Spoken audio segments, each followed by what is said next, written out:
Es decir, que yo fui un poeta que maduró muy tarde. Empecé con 19 años.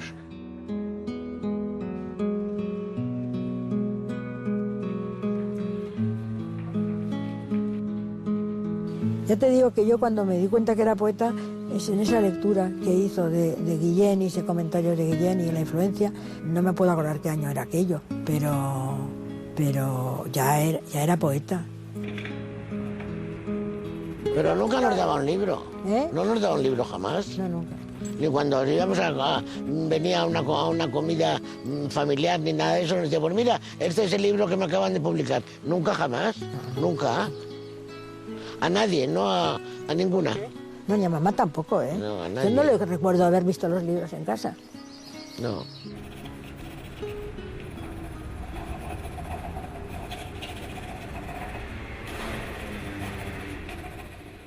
Bandoneón, tu tango gris, quizás a ti te hiera igual algún dolor sentimental.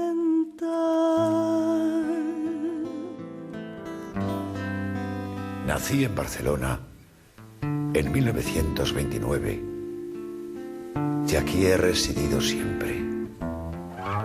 Pasé los 3 años de la Guerra Civil en la Nava de la Asunción, un pueblo de la provincia de Segovia, en donde mi familia posee una casa a la que siempre acabo por volver. La alternancia entre Cataluña y Castilla, es decir, entre la ciudad y el campo, o para ser más exactos, entre la vida burguesa y la vie de château, ha sido un factor importante en la formación de mi mitología personal.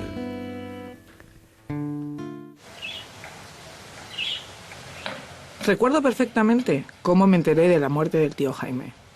Era el 9 de enero de 1990. Temprano. Yo ya no vivía en casa de mis padres. Me llamaron por teléfono y me dijeron: «Corre, corre, pon la radio que están diciendo que tu tío Jaime se ha muerto de sida». Me quedé helada. Sabía que estaba enfermo, muy enfermo, pero nos habían dicho que era una enfermedad tropical. Más tarde, supe que era la explicación que dio a muchos de sus conocidos. La vida a veces es tan breve y tan completa que un minuto cuando me dejo y tú te dejas va más a prisa y dura mucho.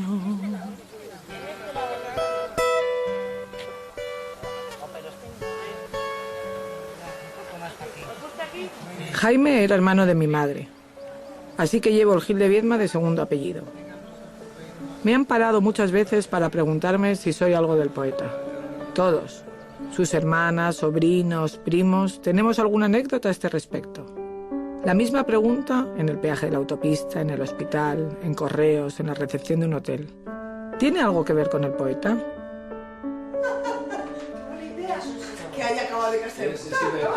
Pues siempre había admiradores en los momentos que lo necesitabas, que tenías que coger un avión y había lista de espera y no sé qué, y la azafata era una loca del tío Jaime, vas a correos y te faltan 40 firmas, pero Gil de Viedma, ¿qué tendrás que ver con Jaime? Pues toma, no te preocupes, te paso. Con mi tío Jaime coincidía en reuniones familiares y en la casa de la Nava. Me encantaba escucharle. 20 años después de su muerte, he decidido realizar un retrato de uno de los grandes poetas del siglo XX, a través de su familia, amigos, colegas y discípulos.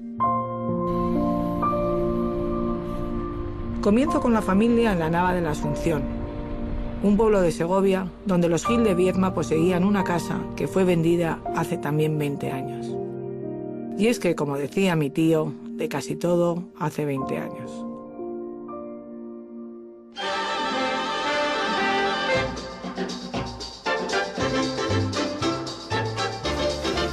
Esta era la casa que nos hizo felices a todos.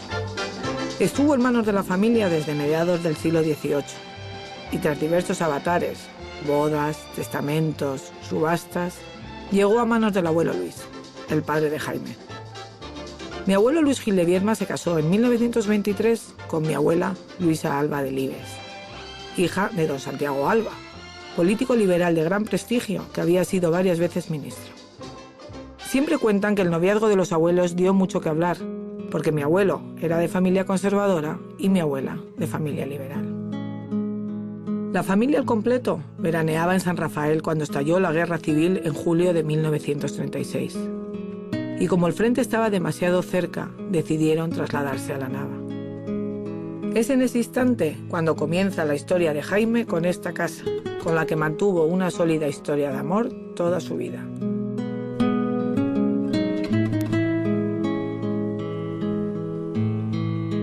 Fueron posiblemente los años más felices de mi vida. Y no es extraño, puesto que a fin de cuentas no tenía los 10. Las víctimas más tristes de la guerra los niños son, se dice. Pero también es cierto que es una bestia el niño. Si le perdona la brutalidad de los mayores, él sabe aprovecharla y vive más que nadie en ese mundo demasiado simple, tan parecido al suyo.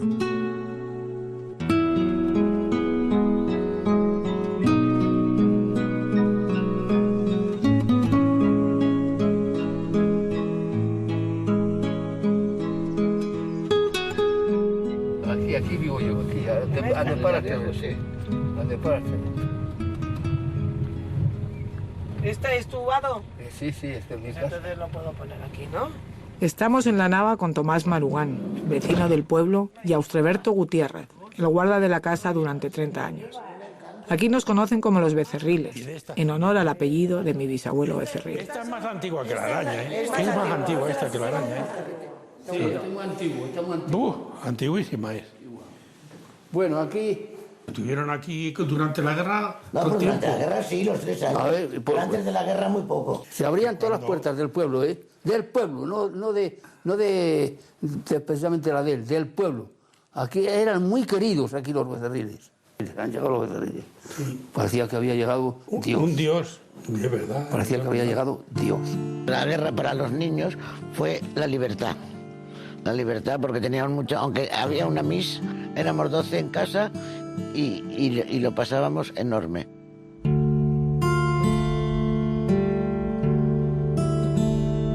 El Pinar de los Alisos, otro espacio mítico de la familia.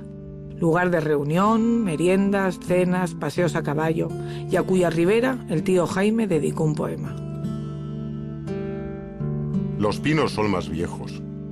Sendero abajo, sucias de arena y rozaduras, igual que mis rodillas cuando niño, asoman las raíces. Y allá en el fondo el río entre los álamos completa como siempre este paisaje que yo quiero en el mundo, mientras que me devuelve su recuerdo entre los más primeros de mi vida. Un pequeño rincón en el mapa de España que me sé de memoria porque fue mi reino. Y que yo apenas he puesto en mis poemas por romántica. Es una pena horrorosa verlo. Es una pena espantosa. Pues, yo he llorado, me he tenido que quedar en el coche. Que ahora no se ve, la vista es peor por esos árboles que han crecido tanto. Claro, claro. Pero mira, esto ha crecido mucho más. Antes veíamos todo el río. Y no sé, el río no se ve. El río no se ve. No creo que haya agua, ¿eh? Sí, que hay agua, es una guapa. Y por ahí salíamos a cazar. Y el camino por donde subíamos está ahí, ¿eh? Hombre, ya. Sigue estando todavía. Sí. No, pero íbamos muchas veces por ahí. Bajábamos a caballo por ahí y subíamos por allá. Jaime y yo. Marta no. El que os leía cuando estaban los árboles, ¿cuál era? La leyenda del palacio. La leyenda Era ideal. Esa nos lo leíamos en un nogal, que teníamos una cuerda puesta del nogal a un moral, 2 cuerdas, y pasábamos por la cuerda. A mí lo del Quijote me impresiona muchísimo. Era más mayor, debía ser al final. A los 7 años ya había leído el Quijote. A los 7 años se reía con el Quijote, que a mí es lo que más... Porque eran unas carcajadas y era el Quijote. Porque siempre traíamos amigos, unos u otros. Pero no nos aburría nada la familia. No nos aburría nada la familia, pero siempre veníamos de amigos y primos, porque venían todos los primos. Pues Lita, que ya te digo que le gustaba a Jaime, salir a caballo todos los días, o en el coche de caballos, unos a coche de caballos, otros a caballo. O a la camioneta. O eso, en la camioneta, pues veníamos a comer aquí, a cenar aquí. A merendar. Y luego la caza. Pues fíjate, ahí tirábamos al plato. Se clavaba la maquinita y... Cada camino en los alrededores de la Nava está vinculado a una cierta época en que fue favorito. Caminos de Comunes, de las Cuestas, de los Alisos, de Bernardos, de Santiuste. Luego, una época segunda, cuando íbamos en camioneta cada atardecer a tirar al paso de Palomas. Era el otoño de 1947 y yo tenía 17 años. No puedo evitar el sentimiento de que entonces pertenecía a estos lugares de un modo que ahora solo apenas imagino. Aunque sea no más que una ilusión de la nostalgia, porque me acuerdo de que a los 20 ya quise escribir un poema sobre eso. Y de la Nava a Barcelona, a la calle Aragón 314. Un amplio y señorial piso del ensanche barcelonés, hogar de los Gil de Viedma en la ciudad condal. Aquí vivió Jaime, con sus 6 hermanos, hasta que alquiló su famoso sótano, tan negro como su reputación.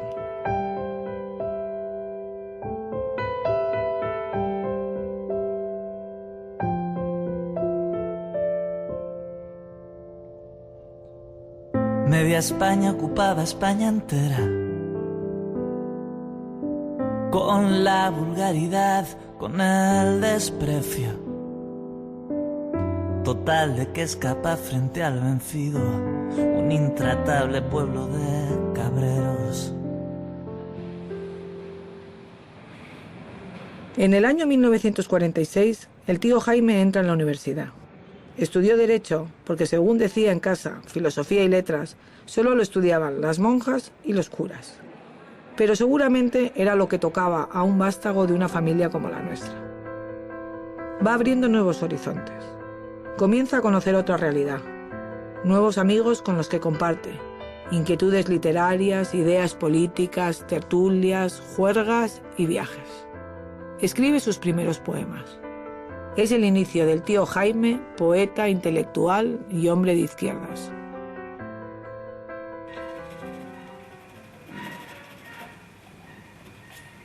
Alberto Liar, amigo de la universidad, con el que comparte primero inquietudes literarias y luego consejo en la compañía de tabacos de Filipinas.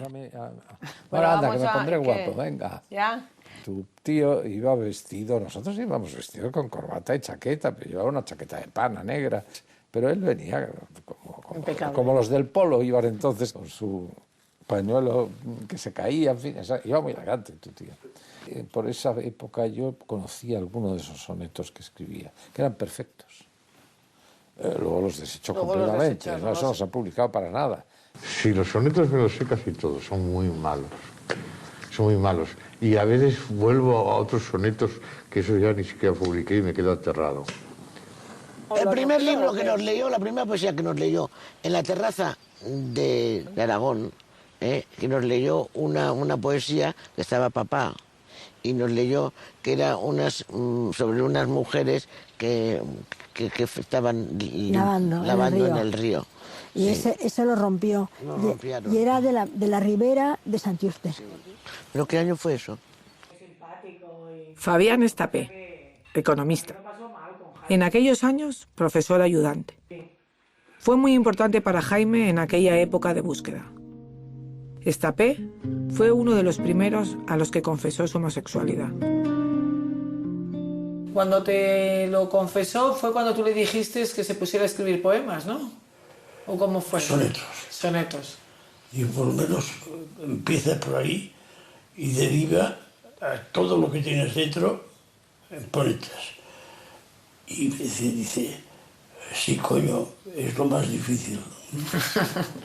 Bueno, pero no era mal consejo, ¿no? No era mal consejo. El Ivonne Barral, mujer del también poeta Carlos Barral, uno de los grandes amigos de Jaime. Siempre se leían sus poemas y sus trabajos literarios.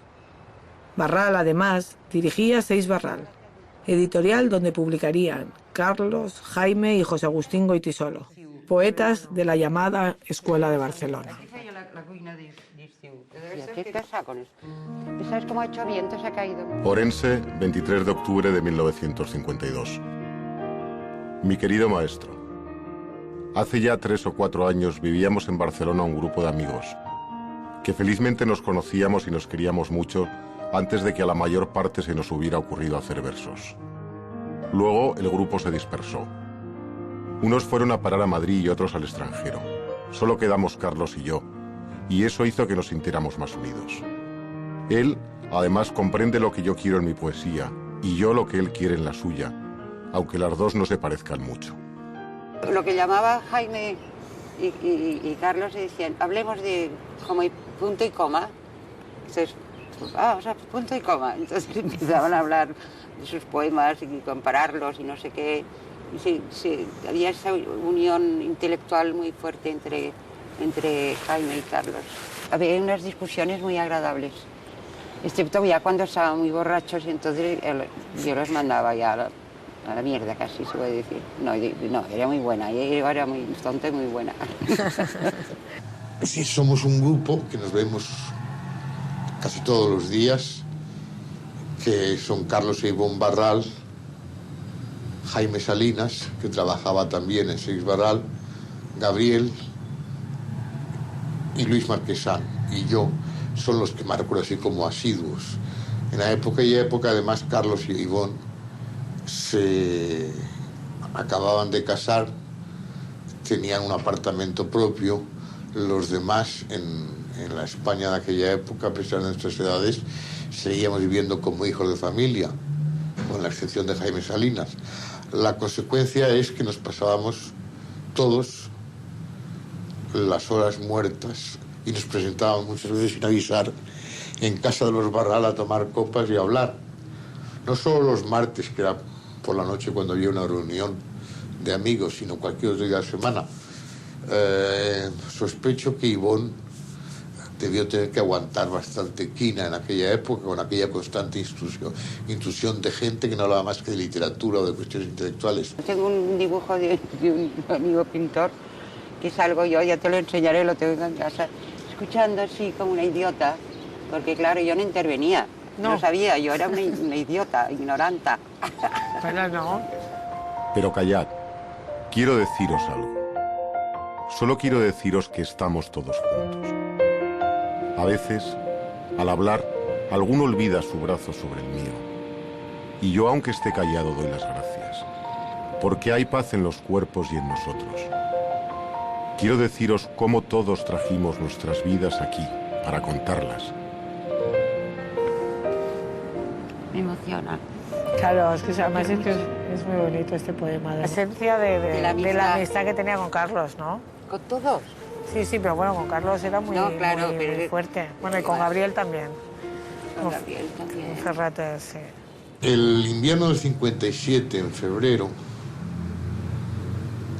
pasamos juntos. Si yo había estado tuberculoso y el médico me recomendó que interrumpiese el invierno en Barcelona y me fui acompañado de Gabriel y de Federico Aguilar Alcuaz, el pintor filipino, a Nava de Asunción, a la casa de mi familia en la provincia de Segovia. Pasamos allí 4 semanas, me parece recordar. Esas 4 semanas fueron muy importantes en la relación intelectual literaria entre Gabriel y yo. Gabriel y yo no trabajábamos más que por las mañanas. Por las tardes, después del almuerzo, nos sentábamos con una botella de anís chinchón seco. Empezábamos a hablar, nos terminábamos la botella de chinchón y luego ya aquello seguía. Recuerdo algunos momentos muy divertidos y muy disparatados de aquellos días y hablamos interminablemente. Y hablamos sobre todo de poesía. Josep María Castellet, el crítico, el maestro como le llamaban, el estratega, el cuarto de la foto. personaje fundamental en la formación del grupo poético. Fue él quien puso las bases teóricas de la nueva generación en la antología 20 años de poesía española. Todos los libros.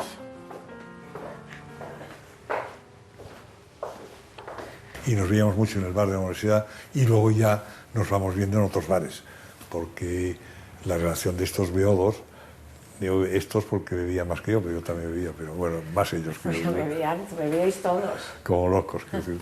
Y pues mucho en los bares, ¿no? Quiero decir, y había un bar paradigmático que también salió en aquellos años, un poco más tarde, que era el Bar Club, donde íbamos los domingos por la mañana a hacer una tertulia larga. ¿Sabéis el día hablando? Bastante, sí.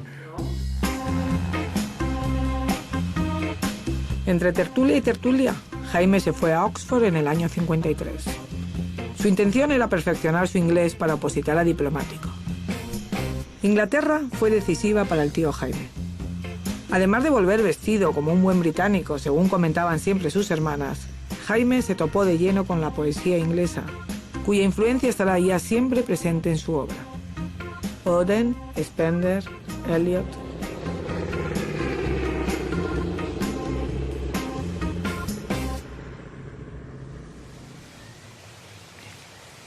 Paco Mayans, amigo de Vicente Alessandre. En aquel entonces trabajaba en la Embajada de Londres y acogió con los brazos abiertos a Jaime en Inglaterra. Hombre culto y leído, le introdujo en la vida y en la poesía inglesa. Mantuvieron siempre una buena amistad. Luego me pedía libros de T.S. Eliot, de Auden, grabaciones. Caro Paco. Olvida mi tardanza en contestar tus envíos y tu epístola. Y perdóname, a mediados de mes suelo estar tan destituido que aplazo mi correo para el extranjero hasta que mis finanzas se reponen. Lotes de gracias por tu amabilidad. Hace ya días que cohabito con T.S. Eliot, con gran placer por mi parte y con algo menos por parte de mi familia, que se ha revelado un tanto insensible a los encantos de la prosodia inglesa. Hablan de echarnos a los dos a la calle. Sí. Abrazo con rozamiento en las partes torpes del cuerpo, como diría el padre Jeremías de las Sagradas Espinas. Era un irónico banda. Jaime. La despedida es buenísima. Tiene varias de estas. Sí. Sus lecturas, viajes, tertulias y la situación de opresión que vivía España le inclina claramente hacia la izquierda, pero su orientación sexual le cerró la entrada al Partido Comunista. Mirando todo, ¿qué quieres? ¿Que Jaime se hiciera de Esquerra Republicana? Es que es la hostia, ¿no? Oye, te lo digo porque una gran bronca de aquella época fue el rechazo de Jaime. Porque yo soy el que fui a ver a Manolo Sacristán y dije, sois la hostia, sois 18, y aquí acabas de decir que no al mejor poeta que tiene el país. Y me dice, no, verás, no, esto no es tan sencillo. Y yo, como soy el que clasifica y he echado mano de una carta de Lenin de 1895. Dije, me cago en Dios. Digo, pues podría haber sido de la Edad Media, ya no. ¿Y qué dice el Lenin? ¿Qué dice? Dice que a la hora de ingresar en el partido y tal, nunca un homosexual, porque son presa de otras personas. Y por eso digo, pues felicito tú. Dos excepciones más como estas y ya tienes que jugar al partido de fútbol, ¿no? Suspendió las oposiciones a diplomático. Intentó dar clases en la universidad, pero los rumores sobre su vida privada dieron al traste con sus planes. Papá lo que quería que abriera bufete con Estapé. ¿Él pensaba que iba a sacar la carrera de diplomático? Sí. Él pensaba que siendo diplomático podría escribir. También aceptar entrar en Tadacor de Filipinas. Y luego... A mí eso me ha sorprendido toda la vida. Porque no era nada luchador. No era luchador, no. Nada, le gustaba nada enfrentarse luchador. tampoco. Nada, con los problemas. Nada. Se prefirió, a lo mejor, no contar a la familia lo que... No a la familia. Bueno, no, oye, porque el trabajo de Filipinas entraba, tenía solucionada la vida y tenía tiempo para escribir. Pero iba en contra de todas sus mentalidades. Claro, es eso. A mí siempre eso nunca lo comprendí nada. Nada. Pues, ni por un momento dudó. Yo creo que se lo pensó bastante. En 1955 acepta entrar en la Compañía de Tabacos de Filipinas, donde ya trabajaba su padre como director. Él llegó a ser secretario general. Manila se convierte en su segunda ciudad. Su vida y su trabajo en el archipiélago se reflejan en sus poemas y en su diario. Trabajará en tabacos toda su vida. Es el tío Jaime trabajador, que cada mañana se levanta para ir a la oficina. Toma. El despacho de Jaime era este de aquí. Ese es el despacho de Jaime. Este es el despacho de Jaime. Sí, allí era don Jaime, la gente le tenía un gran respeto. Se sabía que era poeta. Él era una persona que su vida privada la tenía muy reservada. Tenía una profundidad y una fuerza en su trabajo increíble. Estaba en un consejo, tomaba 3 palabras, que a lo mejor había sido una reunión de 4 horas. Y de aquí salía un acta con una precisión increíble. Filipinas. Al incidir en un año electoral de verdadera significación política, tanto para el partido en el poder como para la oposición, crearon un estado de extrema y continua efervescencia laboral. En tabacos eran imprescindibles. No iba nadie a Norteamérica de Filipinas sin Jaime. Hablaba muy bien el inglés, tenía muchos amigos, entre los poetas y los no poetas, y Filipinas la conocía como nadie, porque iba continuamente. Él hacía una gestión impecable en su trabajo. Y una de las cosas que prueban la gestión impecable que hacía es su informe. Entonces, él publicó ese informe para dar una muestra del tamaño de su eficacia. Esto, los viajes, el ser una compañía exportadora, importadora, este tipo de cosas, ¿no? Es decir, le había dado una dimensión notable que nosotros explotábamos para que nos contara cosas de economía sobre todo y cosas de política derivadas de la economía, ¿no? Finalmente a los amigos, compañeros de viaje y sobre todos ellos, a vosotros, Carlos, Ángel, Alfonso y Pepe, Gabriel y Gabriel, Pepe Caballero y a mi sobrino Miguel, José Agustín y Blas de Otero. A vosotros, pecadores como yo, que me avergüenzo de los palos que no me han dado. Señoritos de nacimiento, por mala conciencia, escritores de poesía social, dedico también un recuerdo y a la afición en general. 1959 fue sin duda para Jaime uno de esos años que te congracian con la vida. Tenía entonces 30 años y sus primeros pasos como poeta comenzaban a dar su fruto. Es una etapa de actividad literaria frenética. Encuentros, lecturas, homenajes, publicaciones. En febrero tomará parte en el homenaje a Machado en Collur. Es el pistoletazo de salida de una generación, la del 50, la suya.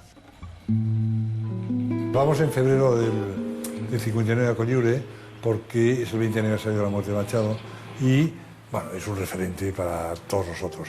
Descubrimos gente, nos presentan a otros, ¿no? Decir, y antes de la comida yo creo que es el momento de la foto.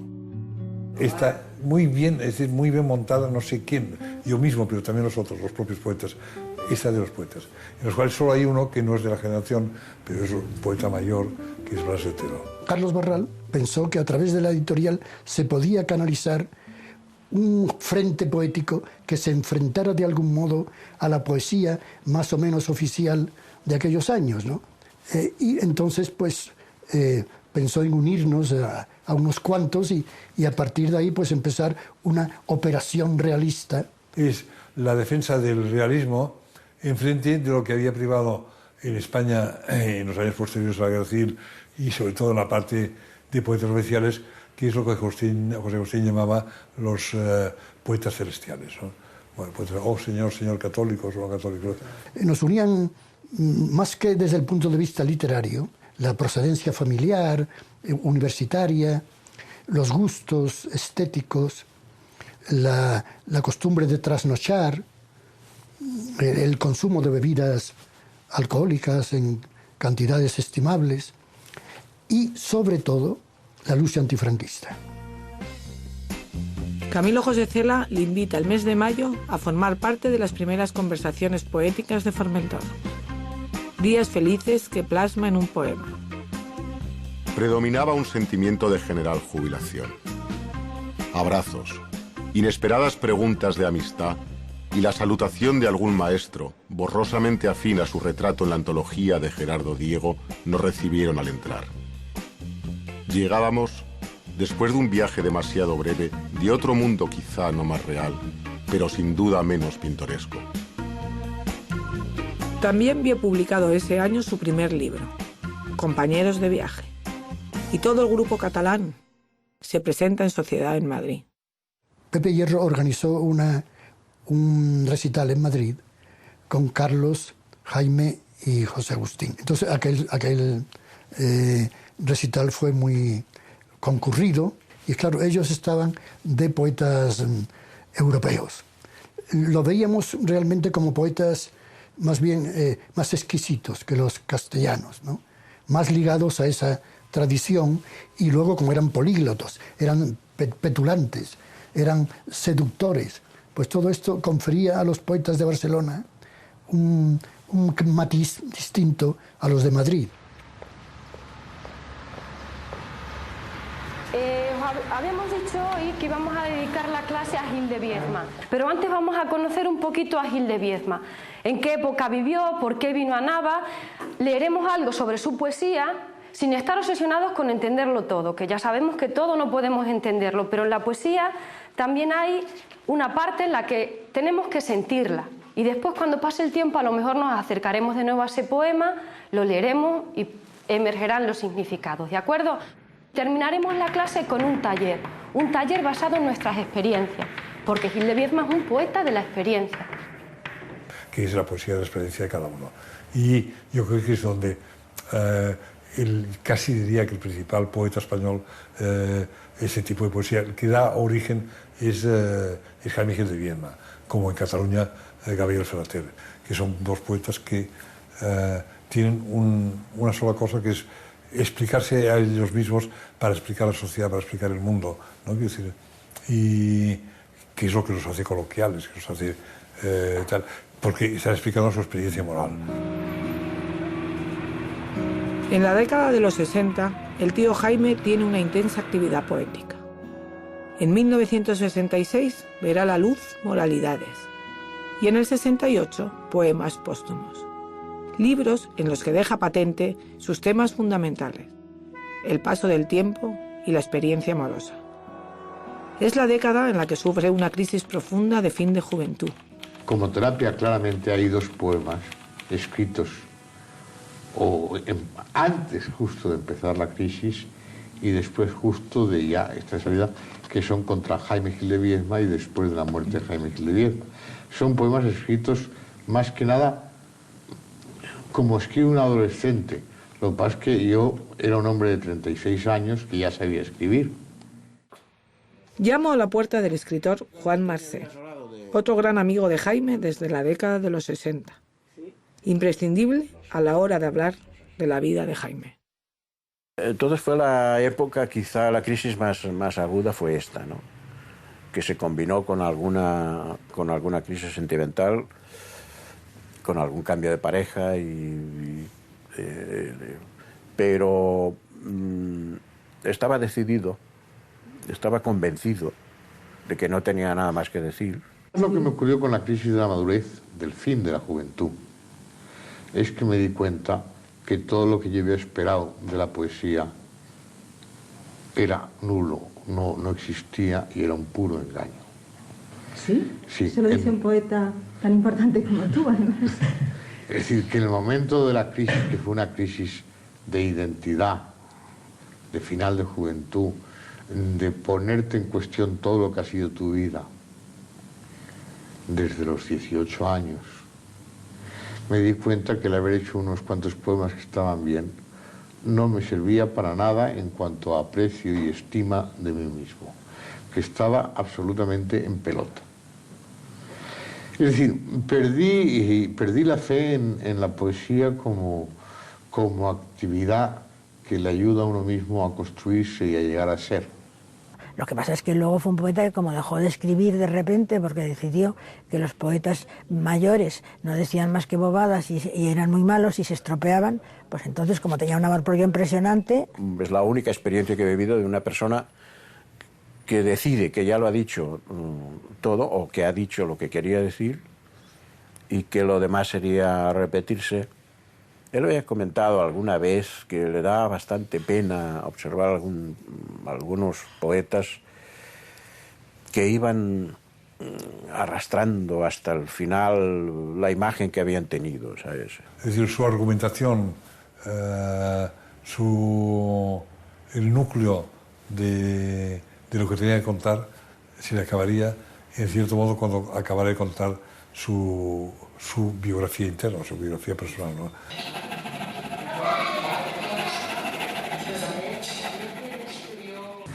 Es decir, en la primavera del 67 yo escribo un poema que para mi gusto es el mejor que he escrito en mi vida, que es No volveré a ser joven.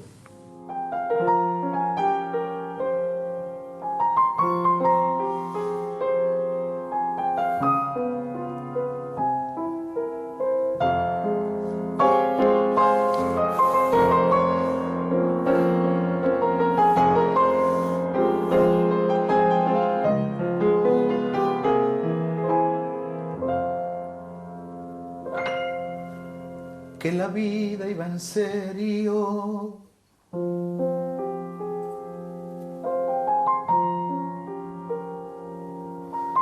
Uno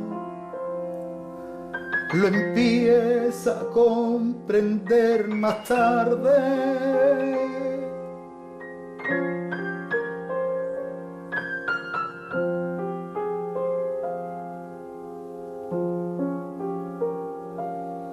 Como todos los jóvenes,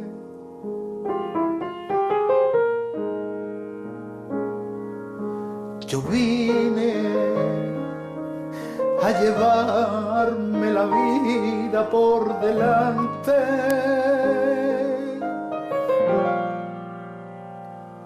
Dejar huella quería.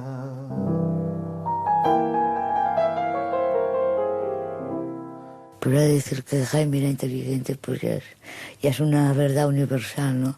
En cambio, de su lado humano, cariñoso, se habla menos, y lo era mucho. Bueno, él era un hombre cariñoso, pero que también él podía ser muy impertinente cuando había personas que no le gustaban. Y luego era tan brillante que hacía a lo mejor exceso de esa brillantez, la dilapidaba, por así decirlo, ¿no? Y luego podía ser un hombre hosco, de pronto. ¿Le pesaba el apellido? ¿Le pesaba la educación? Sí, el respeto a su madre? Una educación burguesa en fin, y homosexual, poeta, y además de izquierdas, es decir... Un pelín atormentado era, ¿eh? Un pelín atormentado, porque lo que pasa es que era... mira, estos muy inteligentes tienen unas cabezas que dan a todo vueltas 70 veces. Jaime Gil era el paradigma de la exquisitez, de la intelectualidad, de la educación, de las buenas maneras. Y yo, ahora que han pasado tantos años y que conozco el origen y conozco la historia, conozco todo, te diré que es la cuna. Conservó siempre una sensibilidad intelectual, incluso cuando ya estaba apartado de todo, de hombre de izquierdas, eso sí. A mi manera de ver, luego era un burgués convencido. A mí hay veces que me da vergüenza. Bueno, él era un hombre múltiple, de muchas facetas, pero durante largos años predominó en él la exuberancia de la risotada que tenía Luis, su padre. Esas grandes carcajadas, su gran vitalidad. Destacaría esta faceta de él, alegre, vitalista, divertida. Él siempre decía que, claro, que se había educado en un medio familiar en que eran muchos, y todas las temporadas de La Nava, que no había televisión, y que en familia y fuera de la familia, o sea, entre la gente de la Nava, allí triunfaba el que hablaba mejor. Hacíamos unas tertulias divertidísimas, pero de montones de cosas. Pero según él, De política nada. Nada. Nuestra cultura, que era vastísima, es todo producto de las tertulias del café y de la noche. Él adoraba a las hermanas. Siempre hablaba muy bien de sus hermanas y que se divertían tanto, y muy bien de su madre. Esto sí que le tenía una adoración, le decía que era inteligente de la familia. Y siempre he visto unas relaciones estupendas, y incluso te diría con ganas como de divertirse, de contar cosas divertidas, tanto el padre como Jaime. Gil, yo he compartido un novio con tu tío, entonces yo debí poner una cara terrorífica y me dice, ¿no sabías que era homosexual? Digo, no. Y entonces todos, ¿cómo? ¿Pero no lo has leído? ¿No lo has leído? Digo, pues si me lo sé de memoria, nunca se me hubiera ocurrido. Yo me he criado oyendo la historia esta de Bel, de su noviazgo y su romance apasionado con Bel, que murió, le dejó destrozado, una depresión. Entonces, eso ya te lo van inculcando, y tú puedes leer lo que sea, porque es como de repente como si se te cayera un velo. Le podía preocupar en relación con la compañía, con el trabajo, porque tuvo algún problema, y en relación con la familia, claro está. Sobre todo piensa en su madre, ¿no? Nunca. Nunca. Ni en tabacos. No, nunca. Pero, pero es que en era muy aquella época discreto, decir homosexual Era muy discreto, y además de aspecto físico no te podías imaginar. De aspecto físico no te lo podías imaginar. Ni de ademanes, ni de nada. La fama del tío Jaime comienza a despegar tras publicarse en 1974 El diario de un artista seriamente enfermo y en 1975 Las personas del verbo, su obra poética completa, al que se añadirá en 1980 sus ensayos reunidos en El pie de la letra, volumen que refleja la amplitud intelectual de Gil de Viedma.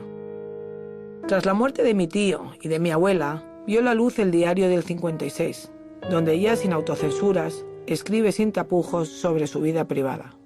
Estaba muy satisfecho de su trabajo, sí. Era consciente de que era un poeta singular,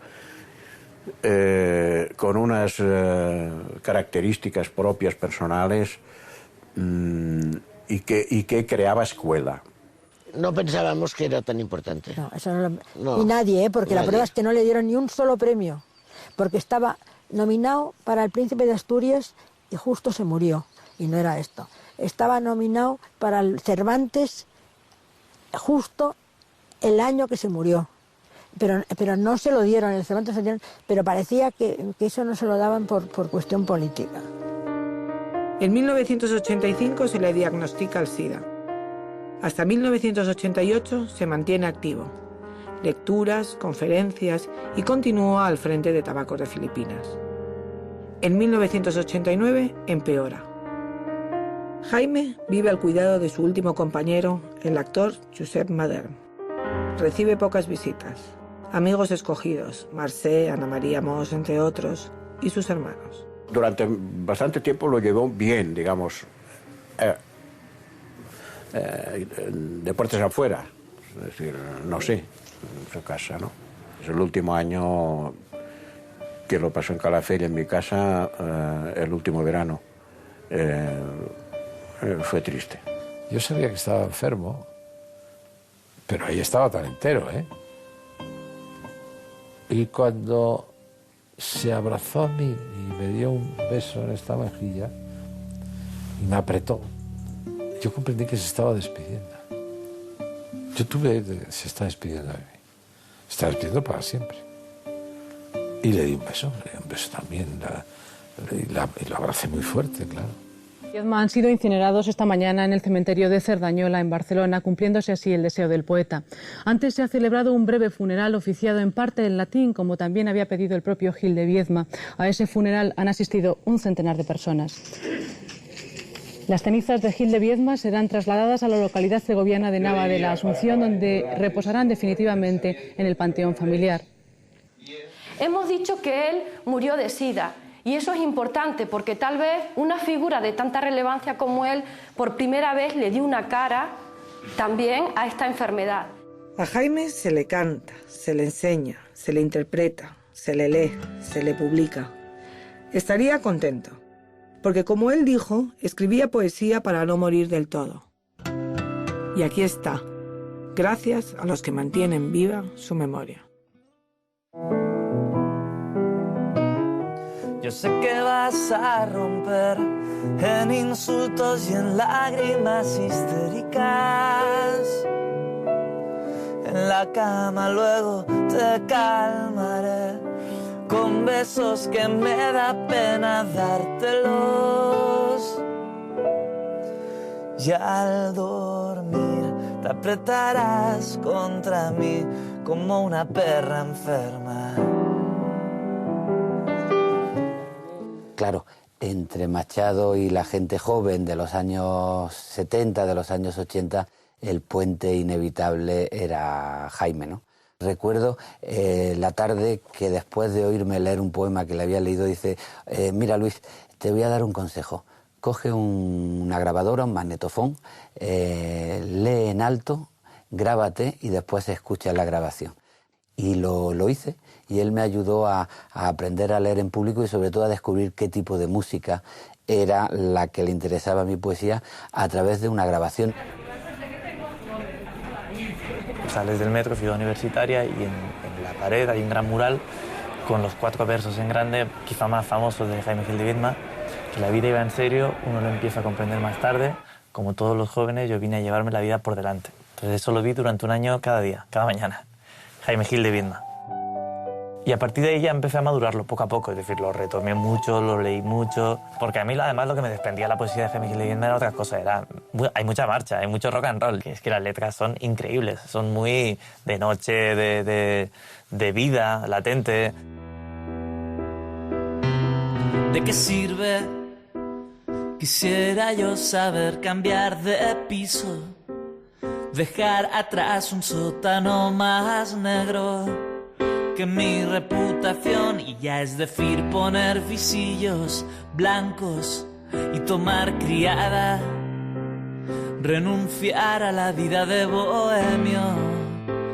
Si vienes luego tú, pelmazo, embarazoso huésped, Memo vestido con mis trajes, zángano de colmena, inútil cacaseno, con tus manos lavadas, a comer en mi plato y a ensuciar la casa.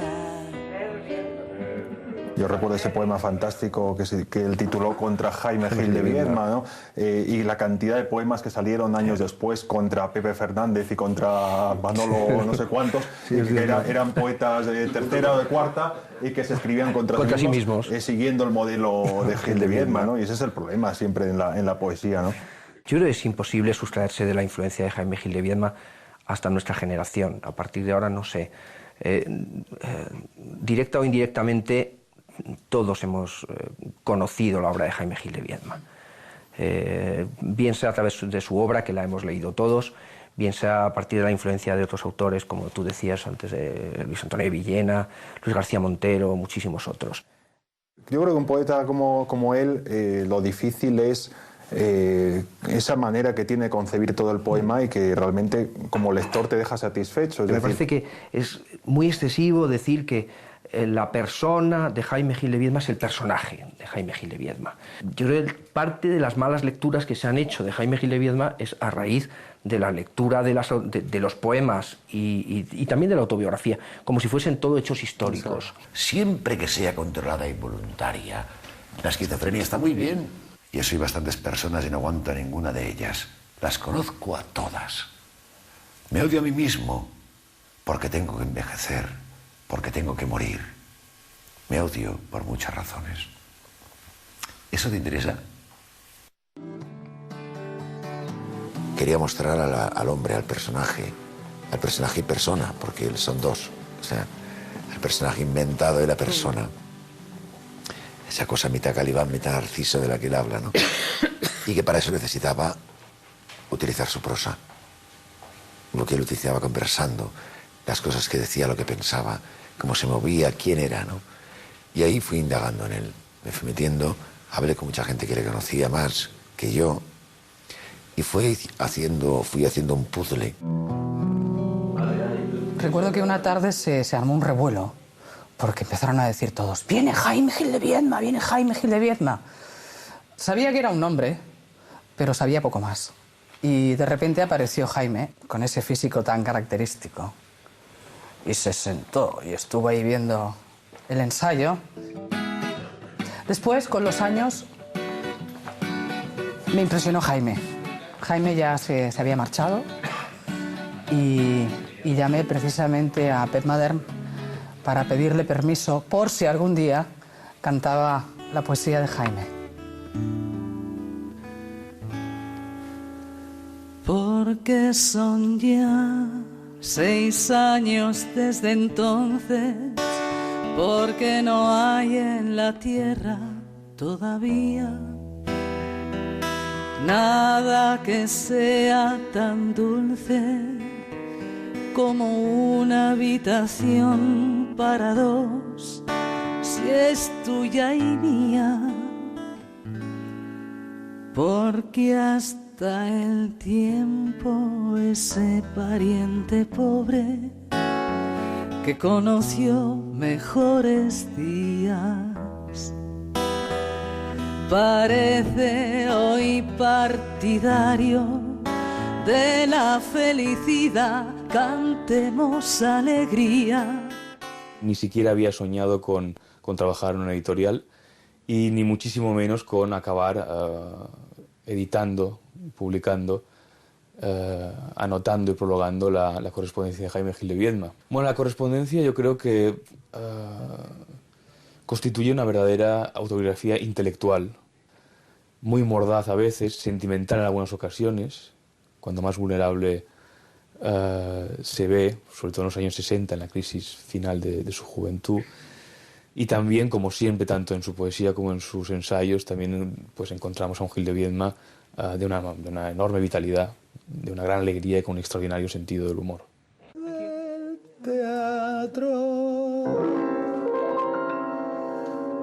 El primer poema que leo fue este, No volveré a ser joven, así que me atrapa desde el primer momento. En el mundo en el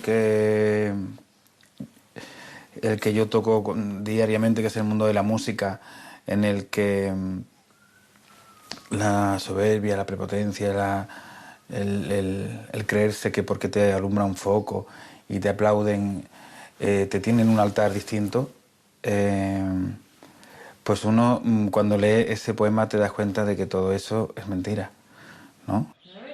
Entonces, lo que siempre me ha fascinado, lo que siempre me ha interesado de Jaime Gil es que fue el único poeta de aquella promoción que se mantuvo en los escritores que me enseñaron a leer y también los escritores que me enseñaron a escribir, ¿no? Fue el único. Mi poema favorito de él, que es el de Ribera de los Alisos, es el mejor ejemplo que encuentro para su manera, su capacidad de interiorizar el paisaje, ¿no? Entonces, esta manera de comulgar un poco con el paisaje, con la naturaleza y a su vez de sacar sus propias conclusiones a partir de sus propias experiencias me parece muy, muy interesante. Y quizás es ahí donde está justamente la influencia que él ejerció sobre mí, sobre lo que he escrito, ¿no?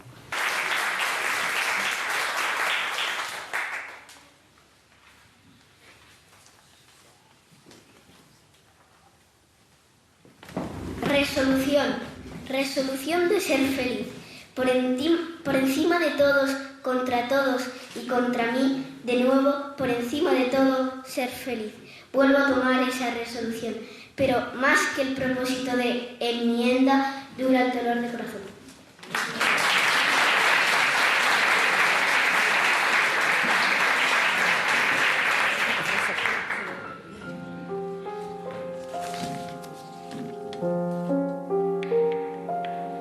Como todos los jóvenes,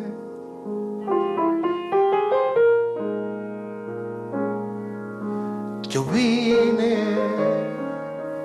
a llevarme la vida por delante,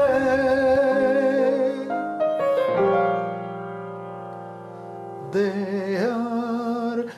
que quería.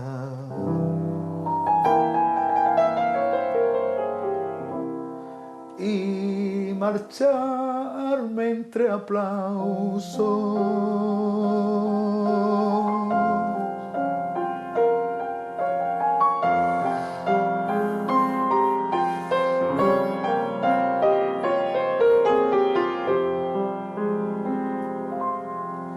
Envejecer, morir, eran tan solo las dimensiones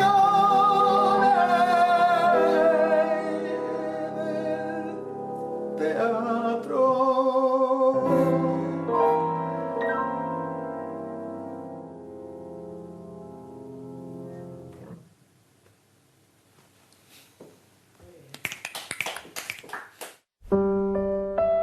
Y aquí he residido casi siempre. Pasé los 3 años de la... ¿Pero es como estaba viendo el tío Jaime, macho? Sí, tienes una voz muy parecida. Sí, sí. Imagínate ahora que tú y yo, muy tarde ya en la noche, hablemos hombre a hombre finalmente. Imagínatelo, en una de esas noches memorables de rara comunión, con la botella medio vacía, los ceniceros sucios y después de agotado el tema de la vida. Que te voy a enseñar un corazón infiel, desnudo de cintura para abajo, hipócrita lector, mon semblable, mon frère.